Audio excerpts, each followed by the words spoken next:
With Darren Stevens claiming a fifer, Kent had the better of the penultimate day of their LV County Championship match with fellow strugglers Leicestershire in Tunbridge Wells, although the previous day's rains means that a positive result is still unlikely.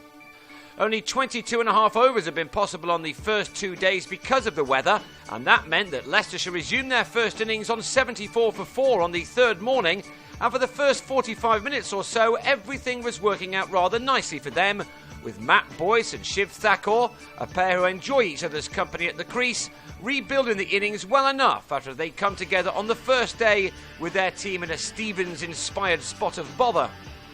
Stevens enjoys playing against the county he represented for 8 seasons up until 2004, and he was the man who got the breakthrough for his third wicket of this innings, Thakur the man to go as he offered Ben Harmison a catch in the gully after making 30.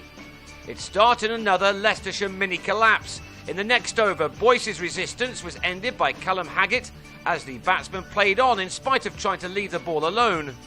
Josh Cobb also didn't last long. His season is a bit of a mystery. In 3 one-day innings this summer, he's hit 3 brilliant hundreds, but in the 4-day game he's now made only 107 runs in 10 innings, after he was legged before to Stevens for 2 here. Playing with one hand probably doesn't help. That cluster of wickets had left the visitors on 123 for 7, and the chances of earning even one batting point was beginning to disappear. It was left to tail-enders Ollie Freckingham and Jigger Nake to try to correct things, and they did at least see out 10 overs in adding 32 valuable runs for the 8th wicket. Both, though, were out before lunch. On 15, Freckingham got a leading edge to a ball from Charlie Shrek to give Daniel Bell Drummond a simple catch, while Nake, having posted a score of 23, edged to Matt Coles, who took a fine catch in the slips. It was then left to Stevens to finish off the innings half an hour after the break. He had Robbie Williams held by Coles to end with figures of 5 for 39 from 19.5 overs, his best of the season, and surprisingly only the 4th fifer of his career. He'd helped dismiss his old team for 186, although that was soon being put into perspective after Bell Drummond was LBW to Freckingham with only 14 runs on the board in reply. Freckingham is having a very good debut season. That was his 23rd wicket, and he would have had his 24th had he not overstepped the mark before Brendan Nash played the ball back onto his stumps. Nash and Rob Key, who simply loved scoring runs against this opposition, then settled in. Although the earlier rain will make winning this game difficult from here, Kent went about their business in the right way. They still had time to bat for a while to establish a good enough first innings lead and to then have their opponents back in on the final afternoon trying to save the game. First, of course, Kent needed to lay a solid platform with the bat, and that's what these two were able to do.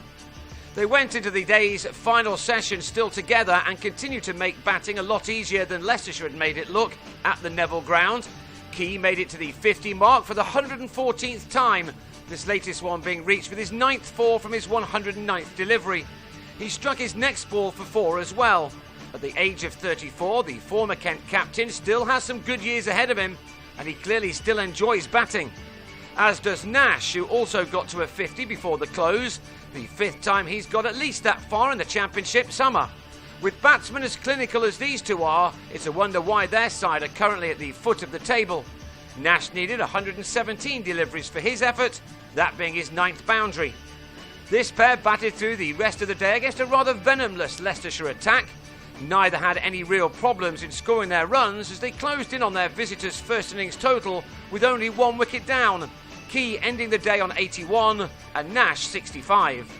Between them, they've added 145 runs for the second wicket, taking the total to 159 for 1, which leaves them only 27 runs behind, but with only 1 more day to play. A flurry of runs from Kent and then Leicestershire wickets could yet make this game interesting on the last day, but the draw remains the big favourite.